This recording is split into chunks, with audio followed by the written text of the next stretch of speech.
guru hebat. Hei. Ini saya apa namanya untuk tujuan untuk apa ya, untuk mengadakan aksi nyata yaitu mensosialisasikan budaya positif. Jadi kita para guru penggerak minta kolaborasi dari Bapak Ibu untuk ini ya, untuk apa namanya, saya mensosialisasikan budaya positif. Nah ini kita akan angkat 7 ada. Nah topiknya adalah disiplin positif dan nilai-nilai kebajikan universal. Nanti ada teori motivasi hukuman dan penghargaan, ada segitiga restitusi dan keyakinan kelas. Nah, ini mungkin sebagian sudah, sebenarnya semua sudah kita lakukan sebenarnya, cuma teorinya aja.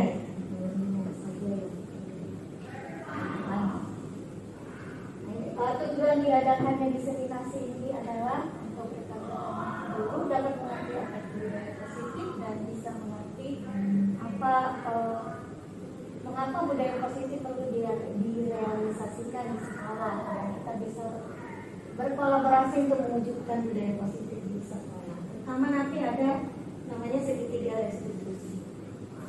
Budaya positif di sekolah itu sendiri adalah satu lingkungan yang aman ya, nyaman ya, dimana nanti murid-murid itu bisa dengan bebas berproses. Saya apa namanya mau memberikan satu kesimpulan dulu mengenai pendidikan di Indonesia. Pendidikan di Indonesia ini itu berasal dari filosofi Ki Hajar Dewantara. Ki Hajar Dewantara, Bapak KHD yang dimana beliau mengumpulkan bahwasannya filosofi pendidikan itu adalah kita ini sebagai pendidik, pengajar dan menuntun sebenarnya. Jadi menuntun anak-anak supaya mereka itu dengan kodratnya itu mereka bisa bertumbuh, sama seperti kita kayak mana padi, nah yang kita tanam dari kita apa namanya bersihkan gitu ya, tapi padi itu sendiri akan bertumbuh dengan sendirinya gitu. Kita menguatkan kodratnya, jadi mereka akan bertumbuh sesuai dengan kodrat alam dan sesuai dengan kodrat zaman. Nah, zaman sekarang ini, jadi kenapa dibilang kodrat zaman? Karena memang zaman sudah berubah, jadi kita tidak bisa lagi memakai yang dulu-dulu. Perlu diingat, selama seseorang melaksanakan tekanan-tekanan dari lingkungannya, maka proses pembelajaran akan sangat sulit terjadi. Nah, budaya positif di sekolah bisa membentuk karakter dari guru dan murid, dan budaya positif bisa mempengaruhi visi dan misi dari sekolah. Nah, itu suatu Oke, disiplin positif. Nah, kita coba lakukan satu ini ya Bapak Ibu, satu apa namanya, satu kegiatan. Coba Bapak Ibu mengepal tangannya, dan di sini, di dalam sini adalah sesuatu yang memalukan mungkin ya, memalukan, sesuatu yang aib ya, aib. Nah, bagaimana cara di sebelah, misalnya Pak Budi meminta Bu Suli untuk membuka itu tangan itu. Sini aja, sama saya aja. Saya dulu. Nah, dan itu mulai juga bisa yang Jangan cara yang Pak Budi berhasil. Pakai ancaman. Pakai ancaman boleh Pak. Mau pakai marah-marah silakan, mau pakai rayu. Buka nggak? Buka. Gini saya gini. Boleh cerita ya. Itu juga dengan Bu Anita sama Pak ini ya, Pak Abu. Ya. Silakan nanti. Siapa yang saya buka dulu sama? Saya dulu. Terserah. Saya nggak akan bisa, saya nggak akan mampu membuka aib-aibnya. Saya baik soalnya. Saya nggak malu Bu. Ya, silakan. Makanya saya masuk jadi penggerak saya. Saya berpendiam. Waktunya berapa menit? 1 menit aja ya. Oh gitu ya. Oke, lama juga sebenarnya ya. Cara kita untuk berusaha untuk membuka. Ya udah, ini saya buka ya. Silakan. Aib saya loh. Bisa loh ini. Tangannya Boleh apa aja caranya Apa aja? silakan. Oh. Apa ya? Oh, ini. Wow, pura-pura mas psikolog. Kopi itu kayak Ada lagi Oh, sama lo. Dibujuk dengan fisik dibujuk. Ya sama nggak dari Akhirnya ada aja ya. Malu aku. Nggak boleh. Tapi emang bener loh, lu ada tangan enggak? Coba lihat yang kiri. Yang kiri coba yang kiri. Ada yang kiri kan beda. Beda kan? wanita yang Kalau gue buka 14 cuy. Terbuka gue. Ayo Pak, dengar. Bukan lagi keluar, gue pergi dulu pakai lemah. Hukum matematikanya gimana ya Pak? Karena kalau dibuka seperti gini pasti akan bisa dialihkan kemudian Gimana? tanya ke yang lain misalnya dia. Ya, nama kamu siapa? Oh gitu ya caranya. Wah, nih Pak Nah. ini gombal kayak dulu. Gombalin kayak Kau biasa tidur jam berapa? Bukan Ya kan nggak boleh aja. Mengumpal juga. Oh, Nggak usah mengumpal. oh nggak usah satu aja. Ini Ini busuli. Oh saya kan tadi. Ya. Jadi gua kok lu tadi ngomong? Ini udah bisa. Lagi proses. Lu jangan gua dong, lu harus gua. Prosesnya Bapak berarti Proses. Gitu. Gimana ya tuh biar dia mau terbuka ya? Gitu. jangan biarin Pak. Pak action Pak. Yogi Pamu. Berarti Pak yang basah ya tangannya. Gua aja deh. Apa ya? Gua aja gua. Tapi benar, susah yang bagus. Karena jelas. Susah, wis susah deh. Jangan kalau lebih intelektual kan ya. Iya, benar. Emang rata-rata memang seperti itu. Tadi kan yang berkaitan dengan guru tadi ya, membujuk, merawat, ya kan? Ya kalau dengan dipaksa, saya rasa nggak akan mau. Mau. Iya. Oke, Itu karena ini dipaksa ibu buka aku tadi nggak bisa ya. Bisa. baru dengan kata-kata aku ya. Kalau gua pada kita dulu nanti. Tadi apa? Kita dulu kalau gua. Oke. Kenalan. Kenalannya ya Oh gitu. Tapi aku Iya. benar ya bukan. Tapi kan di komunikat tadi. Oh, Gua nggak iya, ingat gua. masalahnya nih Misumi udah tahu tujuan dari jadi Bukan. itu dia. Ada gitu. dua nih. Ada kedekatan cuy. Saya juga bisa membuka itu karena kan aib dia harus percaya. Ya, tidak percaya. Harus pas percaya. Kalau nggak percaya dia nggak akan buka. Betul itu. Ini nggak buka nggak percaya pas saya. Wah ini aib kan? Bongkar dong. Benar seperti itu Bapak Ibu. Jadi sebenarnya itu kesimpulannya sih, kita udah masuk kesimpulannya. Iya. Sebenarnya itu kesimpulannya. Jadi kalau kita paksa anak murid kan kita ini apa nih sih? Mirip laser ya. Laser. Laser. Namanya dulu kontrol teori, tapi sekarang udah choice. Nah dulu ilusi dulu mengontrol murid. Nah ini yang perlu diperbaiki. Ilusi semua penguatan positif, efektif dan bermanfaat. Ilusi bahwa kritik dan membuat orang merasa bersalah dapat menguatkan karakter. Ini berapa banyak dari kita merasa bersalah, kita bilang ke anak-anak, itulah kamu seperti itu tuh kan, ibu jadi dimarahin sama kepala sekolah. Nah itu sering. Ini sering banget kita jadikan bahan ya untuk anak murid merasa bersalah. Nah itu orang dewasa melihat memiliki hak untuk memaksa. Kamu bukan ya, jadi kayak dia yang mengambil kontrol. Nah itu sih Bapak Ibu. Jadi dari kesimpulan yang tadi itu, yang pertama itu kalau dengan cara yang kasar, paksa ya, malah makin diketok sama dia. Nggak akan hamil lu kalau di pasar. Digenggam. Kalau di pasar nggak akan hamil. Nah itu dengan cara rayuan gimana Pak? Bisa nggak Pak? Harus suka sama suka baru. Kamu tidak beda Itu malah. Ini murid sama guru kok. jauh kali ya. Oke kita lanjut aja. Nah itu jadi Stephen R. Covey ini masuk loh ke kita. Oh iya. Nah ini di Seven Habits ya. Kalau ini cucunya apa anaknya sih anaknya? Ya dia. Kalau dia emang nggak pakai. Bukan Kopi Junior. Iya. Anaknya nggak tahu anaknya. Nah itu ya intinya di sini ya kita diri kita sendiri dulu gitu. Dan kalau kita mau menghadapi terlebih dahulu. Nah ini teori kontrol itu realitas kebutuhan kita berbeda. Nah kalau stimulus responnya realitas kebutuhan kita sama. Semua orang melihat hal yang sama, setiap orang memiliki gambaran yang berbeda. Nah, kita mencoba mengubah orang lain agar pandangan sama dengan kita berusaha memahami pandangan orang lain tentang dunia. Jadi yang betul mana Bu? Yang teori kontrol itu? Yang kontrol. Nah, tapi Bukan nanti stimulus ada ya? beberapa jenis kontrol. Nah, mana yang paling efektif? Nah, kan kita yang biasanya Stimulus responnya itu adalah saya bisa mengontrol orang lain. Nah, kalau yang ini saya tidak bisa mengontrol orang lain. Coba kita lihat nanti ininya ya, fiturnya.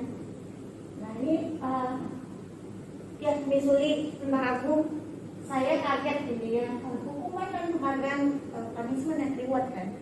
Ya. Biasanya itu sangat berlaku untuk anak-anak khusus PRS biasanya kan. Kayak misalnya ya anak-anak didik kita lah. Ini punishmentnya ini, nah itu mereka mengerti. Tapi ternyata katanya ini kurang efektif. Nah itu, jadi banyak memang teori-teori, apalagi Miss Suli kan kasih tahu banyak teori di psikologi yang untuk misbehavior atau indisipliner kan. Termasuk salah satunya reward and punishment. Tetapi katanya ada dia dosen ada 3 motivasi. Itu satu untuk menghindari ketidaknyamanan atau hukuman. Yang kedua motivasi manusia untuk mendapatkan imbalan atau penghargaan dari orang lain. Yang ketiga untuk menjadi orang yang mereka inginkan. Nah kita sendiri, aku sih senang gitu kalau misalnya dapat penghargaan, yaitu misalnya kayak bonus, gaji, pengangkatan gaji. Dengan begitu kita bisa berusaha ya untuk misalnya ya saya usahakan tidak datang ini telat gitu, tapi masih telat juga.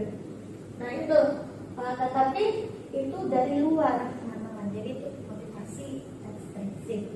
Nah yang diinginkan di sini adalah bagaimana anak-anak itu termotivasi dari dalam, bukan dari luar. Jadi kalau guru memberikan imbalan misalnya kayak poin misalnya atau apa gitu, nah mereka bisa mendapatkan itu.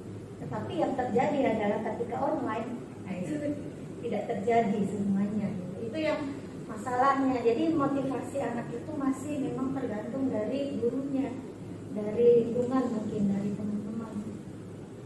Nah itu yang di apa namanya di dalam pendidikan ini kita diajarkan untuk bagaimana anak-anak tersebut termotivasi dari dalam gitu, dari nilai-nilai yang dia percayai.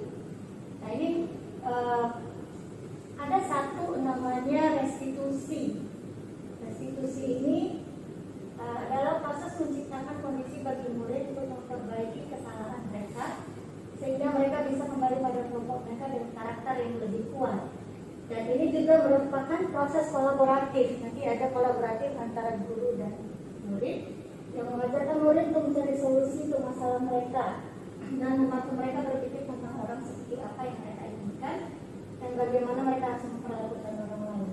Dan ini ada studi kasusnya.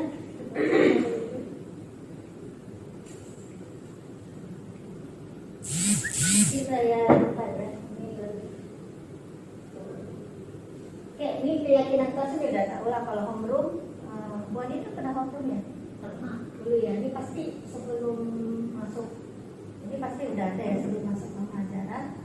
Ketika pertama kali masuk pengajaran, Pak Budi juga udah pernah kan? Pernah selalu. Kelas berapa waktu itu Pak? Saya pernah memegang kelas 10 tahun 2011. Coba. Ya ini pasti udah pernah lah dialami keyakinan kelas ya. Kita kalau kita namanya corporate cooperation. Nah ini pembentukan keyakinan kelas. Nah ini membantu anak-anak untuk mereka memiliki nilai sebelumnya. Pas Pak. Di Siapa? Kuliah ya. Dia masih awal kuliah. awal-awal itu. Oh udah ini juga ya. Udah lumayan ya. Lumayan apa ya? Lumayan matang, lumayan matang. Lumayan apa ini? Matang. Suka berkawan atau ngomong? Gimana ya tadi? Iya ini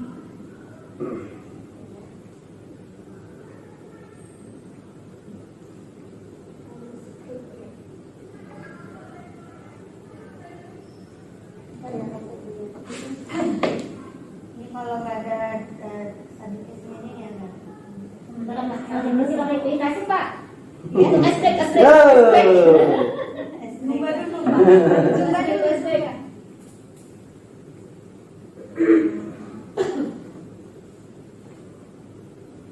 Nah, intinya dari segitiga restitusi ini adalah, nah ini tadi ada posisi kontrolnya, ada 5. Yang pertama itu penghukum.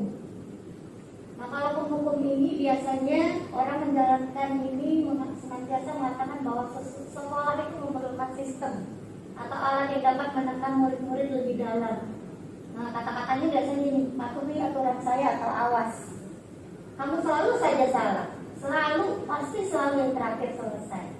Nah, guru seperti ini senantiasa percaya hanya ada satu cara agar pembelajaran bisa berhasil, yaitu cara dia. Ini kayaknya zaman-zaman dulu ya, zaman kita masih sekolah. Miss Uli nggak tahu masih aman nggak ya? Masih ya. Nah, yang kedua itu adalah ini membuat merasa bersalah. Nah, ini Dulu sering saya pakai juga. Nah, pada posisi biasanya guru akan lebih bersuara lebih lembut, membuat merasa bersalah akan menggunakan keheningan yang membuat orang lain merasa tidak nyaman, bersalah atau rendah diri. Kata-kata yang keluar dengan lembut akan seperti, ibu sangat kecewa sekali dengan kamu. Berapa kali bapak harus memberitahu kamu ya? Gimana coba kalau orang tua kamu tahu berbuat begini? Itu yang sering. Kita berikan ya. Di posisi ini murid akan memiliki penilaian diri yang buruk tentang diri mereka. Murid merasa tidak berharga dan telah mengecewakan orang-orang disayanginya. Nah, dan prinsip dari KHD ini adalah membuat kita menuntut supaya murid ini merasa berhasil, merasa menang. Nah, ketika kita memberikan kata-kata seperti ini, walaupun dia udah menyesal dia salah, tapi ada rasa kalahnya. Jadi dia tetap kalah gitu, walaupun dia udah tahu, oh ya aku udah salah, tapi masih dia tidak bisa membuat dirinya itu merdeka atau menang gitu. Nah, yang ketiga itu adalah teman. Guru pada posisi ini tidak akan menyakiti murid, namun akan tetap berupaya mengontrol murid melalui persuasi. Nah, posisi teman pada guru bisa negatif ataupun positif. Nah, misalnya contohnya, ayo bantulah nak, demi bapak ya. Ayo ingat tidak bantuan bapak selama ini. Ya sudah, kali ini tidak apa-apa, nanti ibu bantu bereskan. Nah, biasanya kalau ini anak akan jadi apa ya, tergantung gitu, bergantung sama gurunya. Ketika gurunya tidak membantu dia akan bilang, saya pikir bapak itu ada guru saya, teman saya gitu. Jadi kecewa di situ. Nah, di sini. Ya, tadi bapak pakai prinsip teman ya? Cara merayu tadi ya. Pasti. Iya. Terus yang keempat adalah pemantau. Nah, pemantau ini seperti pengawas. Memantau berarti mengawasi. Pada saat kita mengawasi, kita bertanggung jawab atas perilaku orang-orang yang kita awasi. Posisi pemantau berdasarkan pada peraturan dan konsekuensi. Misalnya peraturannya apa? Apa yang telah kamu lakukan? Sanksi atau konsekuensinya apa? Seorang pemantau sangat mengandalkan perhitungan catatan data yang dapat digunakan sebagai bukti atas perilaku seseorang. Posisinya akan menggunakan stiker, slip catatan, dan cek. Nah, ini yang seperti pemantau. Terakhir adalah ini manajer. Manajer adalah di mana guru berbuat sesuatu bersama dengan murid, mempersilakan murid bertanggung jawab perilakunya, mendukung agar murid dapat menemukan solusi atas permasalahannya sendiri. Nah, pertanyaan-pertanyaannya seperti apa yang kita yakini? Apakah kamu meyakininya? Jika kamu meyakininya, apakah kamu bersedia memperbaikinya? Nah, tugas seorang manajer bukan untuk mengatur perilaku, tapi membimbing murid untuk mengatur dirinya. Nah, jika yang dia pakai adalah keyakinan kelas tadi. Itu gunanya yang keyakinan kelas di awal. Jadi apa yang kita yakini, apa kesepakatan kita di awal, apakah kamu meyakininya? Jika kamu meyakininya, apakah kamu bersedia memperbaikinya? Jika kamu memperbaiki ini, hal ini menunjukkan apa tentang dirimu? Nah, itu. Cuma saya memakai ini, saya coba, kan kita disuruh buat skrip ya. suruh buat skrip, tapi ternyata sebelum buat skrip satu anak itu berulang gitu.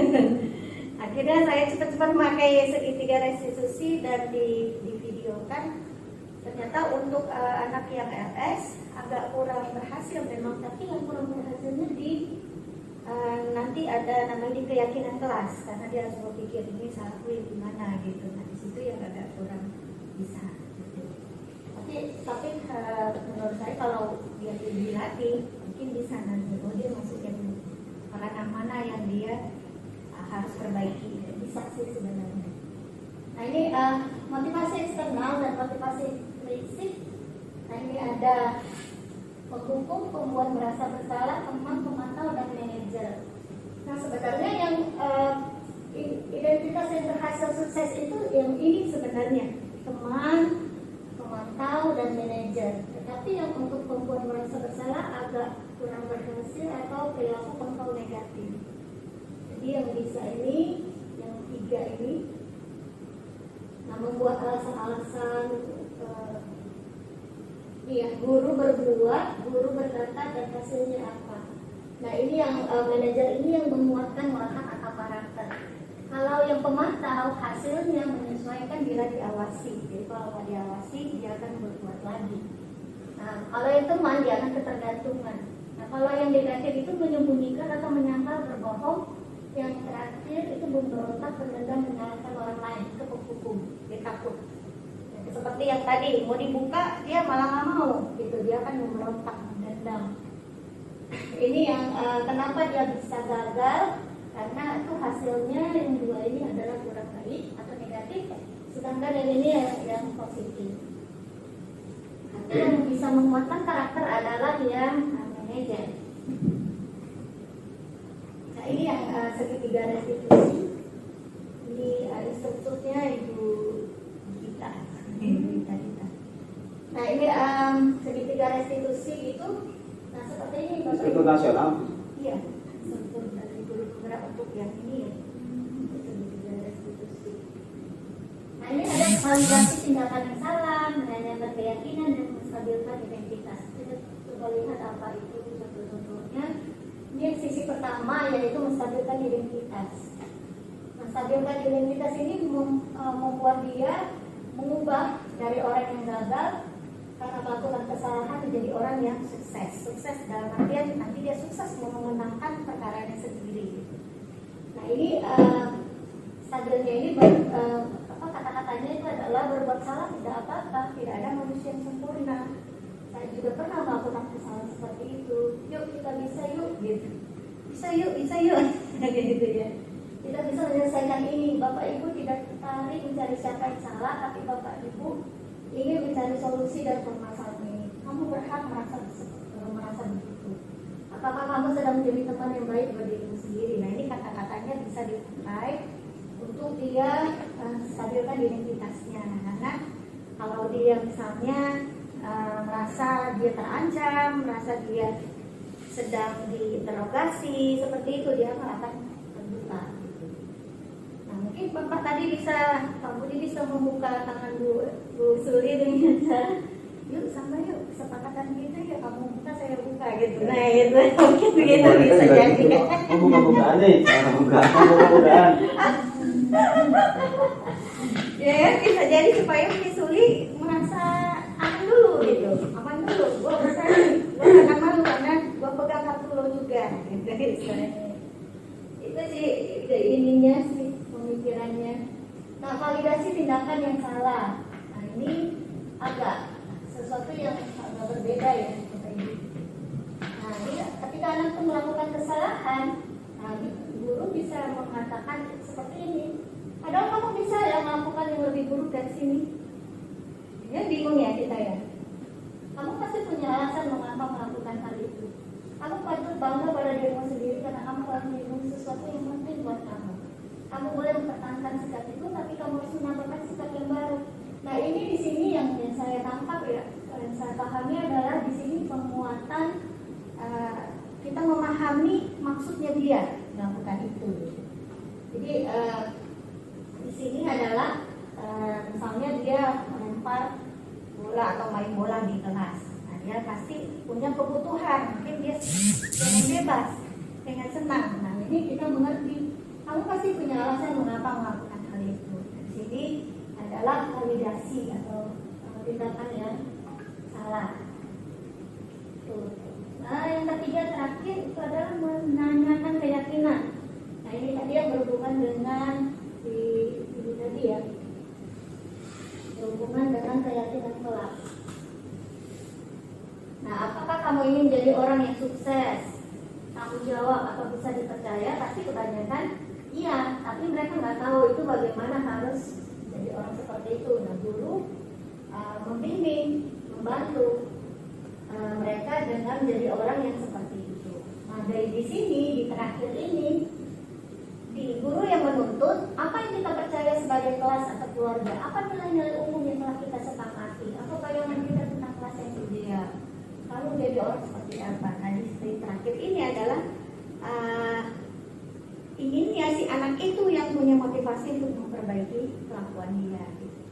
Jadi bukan kita sebagai guru yang mendikte ya, misalnya ya. Tapi anak itu yang oh iya bu saya yakin dengan nilai ini, saya yakin kita menghormati orang lain misalnya. Nah seperti itu dia intinya seperti itu sih. Oke. Nah ini saya coba kasih ini ya teman-teman, satu contoh lah ya.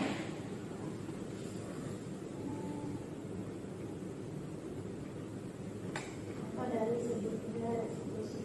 Sebelumnya ada yang mau ini tanyakan ya? Oh ini ada video ya, biar agak lebih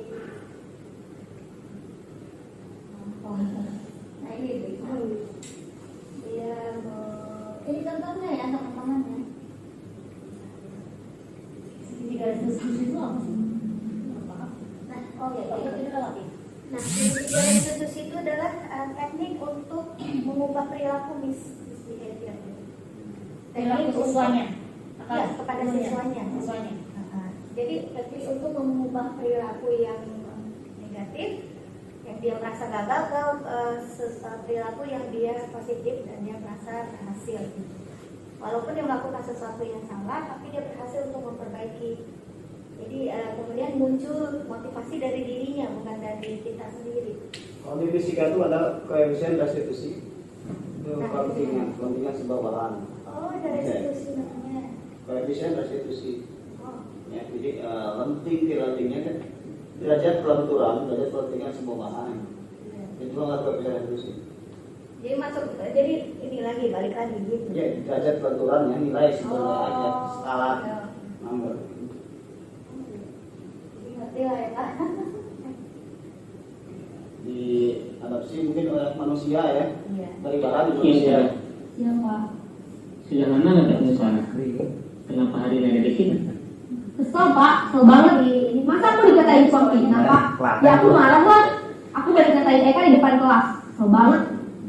Oh begitu. Ya pasti kamu marah dan kesal. Bapak juga akan marah apabila ada yang menuduh Bapak seperti itu. Kemudian pada saat itu Sendiri harus ngatain. Ya saya harus ngatain Eka lah Pak. Kesel banget. Saya bentak-bentak dia depan teman-teman lain.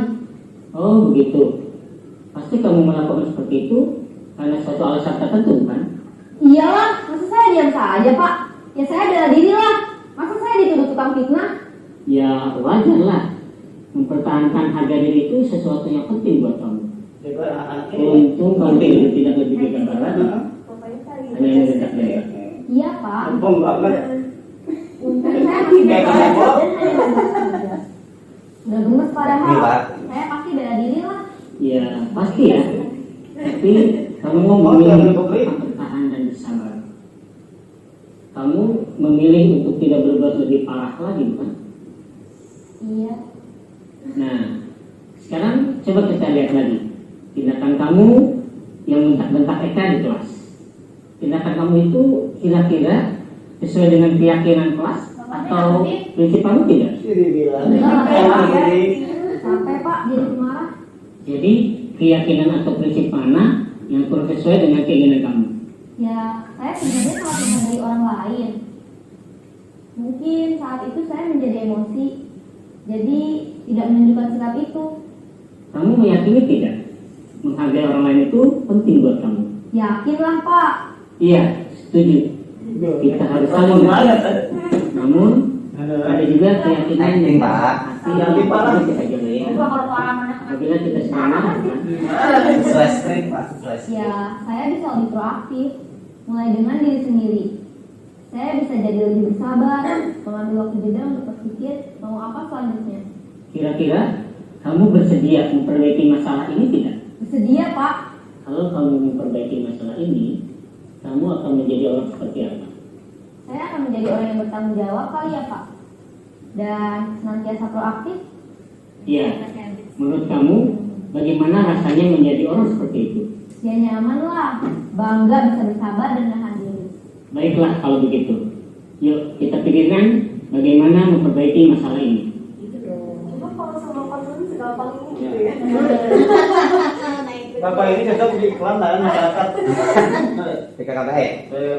Kan yang besar kan, cocok pas suaranya masuk. Kalau akting kan bisa nih.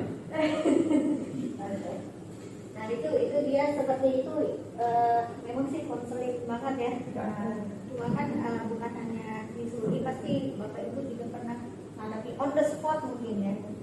Nah on the spot jadi bisa apa namanya mempraktekkan budaya yang positif ini tadi.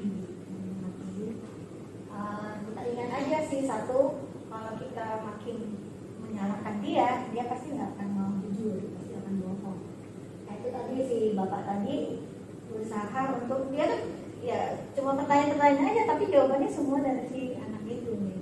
Awalnya dia ngegas banget kan si anak itu, tapi akhir-akhir karena si bapak ini juga kok ini ya kalau dia mengerti gitu kan, jadi dia melemah gitu.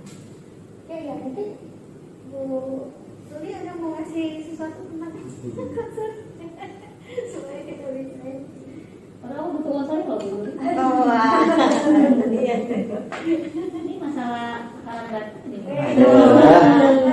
Berarti kayak itu Kayak tetangga ya. tetangga sebelah nih. Tetangga sebelah. TBC. TBC. Kan paling cinta. bukan masalah mereka kayak gitu. Iya, masalahnya. Baca mentosan cinta sampai Udah itu. selesai nih. Udah ada Selesai. lagi. Udah selesai ada. Aduh cepet banget ya, aduh. Masih betah pertama nih. Sebenarnya ini bukan cuman Oh nggak usah Bu, nggak usah. Terima kasih nih, terima kasih. Ini udah satu manfaat nih. Jadi kesimpulan kita harus bersikap seperti apa budaya positif kayak bapak yang tadi. Kayak bapak yang tadi loh. Gimana? Kita ngegas juga nggak nih? Iya, Sulit. jadi Saya mau ngegas dari Tuhan. Apakah itu bertentangan dengan prinsip kamu? Kan matanya nggak boleh kedip loh. Iya, karena kok gitu. Harusnya lebih supaya itu kelihatan natural. Iya. Kalau udah bilang kayak ada klik. bagusan muridnya nih. Bagus muridnya keren. Jadi yang intinya tadi ya Bapak Ibu, jadi gimana cara kita membudayakan budaya apa ya istilahnya? Berbudaya. Mempraktekkan budaya positif di Siap. lingkungan sekolah. SMA sudah berjalan. Iya, agar supaya anak-anak Iya. nyaman gitu. SMA mau. Mana anak kesini reward. Nah itu tadi Pak Ribut, apakah bisa untuk ini motivasi? Boleh nggak apa? ada kesimpulannya? Hah? Boleh nggak reward? Gimana? Tadi ujian sama apa? Ini nggak boleh. Nah hanya Ada intrinsik ya. resikonya kan? Iya ada ininya. Ini gimana skor buat kita pakai bintang-bintang nanti yang berhasil dapat bintang yang belum harus sekolah? Itu bukan ribut. Reward.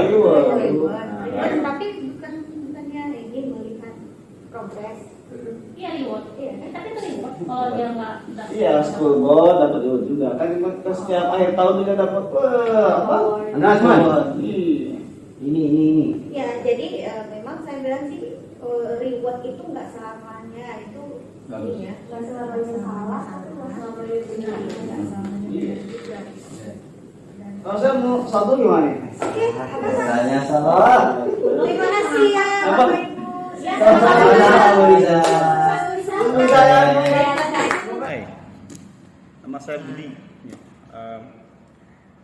kemarin sedikit saya diskusi, walaupun sebentar tapi sangat bernilai ya, sangat bermanfaat buat saya. Khususnya saya pribadi ya, diskusi dengan Ibu Lisa dan topik tentang apa itu positif, tentang positif, nilai positif itu sangat bagus sekali menurut saya ya. Kenapa? Karena nilai-nilai positif perlu terus ditanamkan, disebarkan. At least lah dalam sebulan atau 2 bulan, 3 bulan sekali lah. Guru-guru itu perlu ada sedikit diskusi kecil, diskusi ringan, mengingat-ingat kembali apa sih esensi dari bagaimana menghandle anak itu, ya. Bagaimana menghandle siswa dalam hal ini, bagaimana tepatnya. Jadi biar kita satu persepsi dalam menangani anak. Nah, saya cukup senang ya, cukup positif buat Ibu Lisa, nilai plus. Ada sedikit ice breaking, jadi tidak boring acaranya itu ya, nyaman. Saya suka kok dengan aktivitas seperti ini. Saja mungkin, terima kasih dari saya. Kemarin saya dan teman-teman guru sudah mengikuti sesi penjelasan yang diberikan oleh Miss Lisa mengenai budaya positif serta aplikasi dari segitiga restitusi. Menurut saya topik ini menjadi sangat penting karena kami jadi tahu apa yang dimaksud dengan segitiga restitusi serta kenapa hal ini sangat penting dipraktekkan di sekolah. Terima kasih Bu Lisa atas penjelasannya. Halo, perkenalkan, nama saya Agung Febrianto. Saya salah satu guru dari Sekolah Perumahan Mandiri. Barusan saya mengikuti kegiatan dari Bu Lisa yang sangat menyenangkan sekali, yaitu tentang budaya positif yang ada di kelas ataupun di sekolah. Beliau menyampaikan beberapa materi, salah satunya tentang motivasi-motivasi ya, tentang kita sebagai guru untuk lebih semangat lagi dalam mengajar. Selanjutnya beliau juga sudah menyampaikan tentang hukuman dan penghargaan. Dan ternyata hukuman dan penghargaan itu tidak baik selamanya dilakukan. Karena semakin siswa semakin manja, semakin bergantungan dengan guru, ternyata itu tidak baik. Dan itu saya baru tahu, ternyata itu ada dampak negatifnya juga untuk siswa. Bu Lisa juga menyampaikan tentang segitiga restitusi, yang dimana itu salah satu feedback ya dari guru ke siswa-siswa, dan itu secara sebaliknya ya, saling bersinergi. Selanjutnya Bu Lisa juga menggambarkan bagaimana kita membentuk di awal keyakinan kelas. Kita membentuk keyakinan kelas agar siswanya nanti ketika mendapatkan sebuah masalah tahu bahwa keyakinan kelas kita itu apa, temanya di kelas itu harusnya seperti apa, sehingga membuat akan terjadi budaya yang positif di kelas maupun di sekolah ya. Ternyata itu membuat keinginan siswa akan tercurahkan, terbuka dengan dia merasa nyaman, aman, serta percaya dengan kita. Dan di pertengahan sesi pun Bu Lisa sudah memberikan sedikit ada game juga tadi tentang mengepalkan tangan, bahwa bagaimana nih cara membukanya nih kalau di dalam genggaman tangan itu ada aib nih gitu misalkan. Ternyata tidak semudah yang kita kira. Kesimpulannya adalah bahwa buatlah siswa itu merasa nyaman dulu, aman, dan percaya dengan kita. Maka dia akan membukanya dan kita hanya merawatnya saja agar dia tumbuh sebagaimana mestinya. Itu dari saya. Terima kasih Bu Lisa, tetap semangat.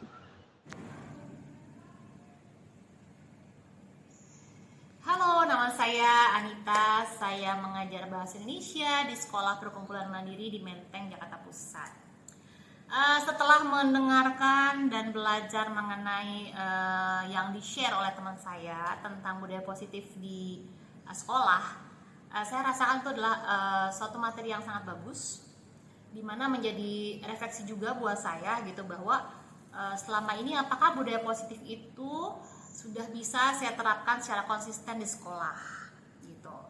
Ada kalanya beberapa hal itu diterapkan, tapi ada kalanya ternyata setelah mempelajari kembali, oh ada yang kurang nih kayaknya gitu. Dan setelah saya mengikuti materi-materinya yang di-share tentang budaya positif, tentang restitusi, itu juga mengingatkan saya kembali bahwa ya refleksi buat saya. Saya harus menerapkan hal itu secara konsisten kepada murid-murid saya di sekolah.